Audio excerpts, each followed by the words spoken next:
All right, guys.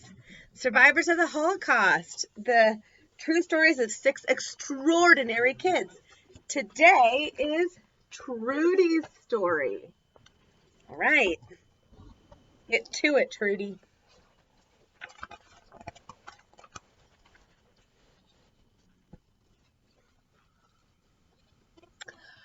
We had this radio in our dining room, and Father was often listening. But when he had the news on, you could hear this shouting.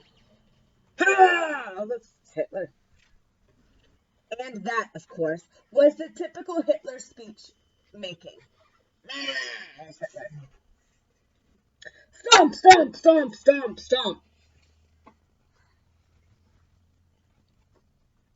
Everybody was afraid of this knock at the door, and it always came during the night, when they came to take people away, either to beat them up or whatever. And that fear was there all the time I was at home. You feel insecure. You don't feel at ease. You can't relax. And you know that something is wrong.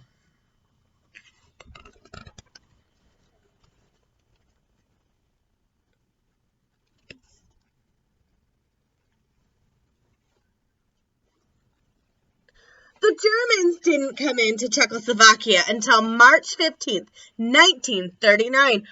Boom!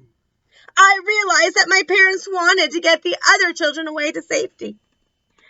Then my turn came.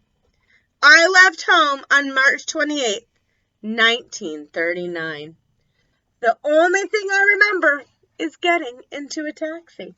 I remember my mother and father and brothers standing near me, but I cannot remember saying goodbye to them. I can't remember whether I hugged them, kissed them, whether I cried. I have absolutely no recollection whatsoever.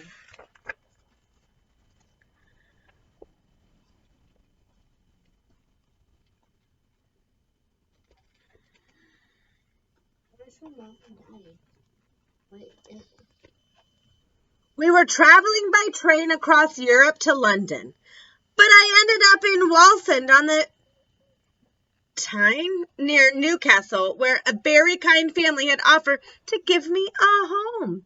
I started getting homesick, and I started feeling very, very poorly because A, I was missing my parents.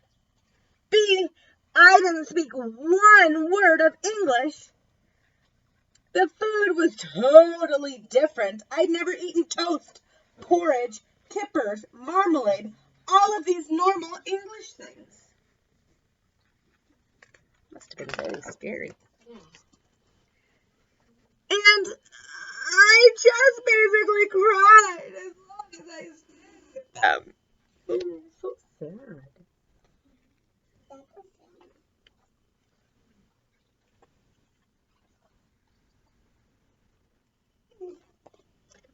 Soon I moved on from the age of 9. I lived with so many different people. In those 4 years, in those war years, I would think I must have been through at least 15 to 20 different places. I never saw my parents after March 28, 1939. So sad. Father was deported to a Nazi concentration camp called Auschwitz in Poland on April 19th, 1942. And by May 8th, 1942, he had been killed.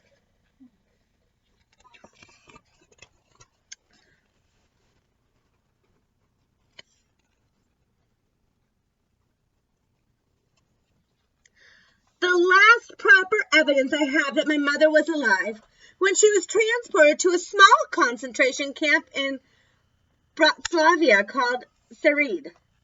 And I've been working for years and years to try and trace her. And I'm almost at the end of the trail.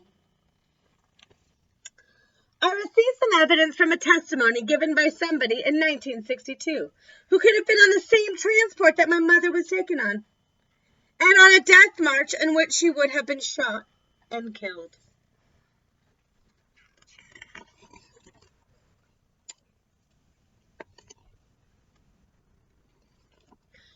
The impact on me is something that has never left me. Every single day, I rue the destruction of my family. To me, family is the most important building block for human beings.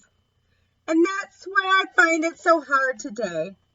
Trude eventually settled well in a boarding school in Cornwall. She studied hard and went on to university. Thanks, guys.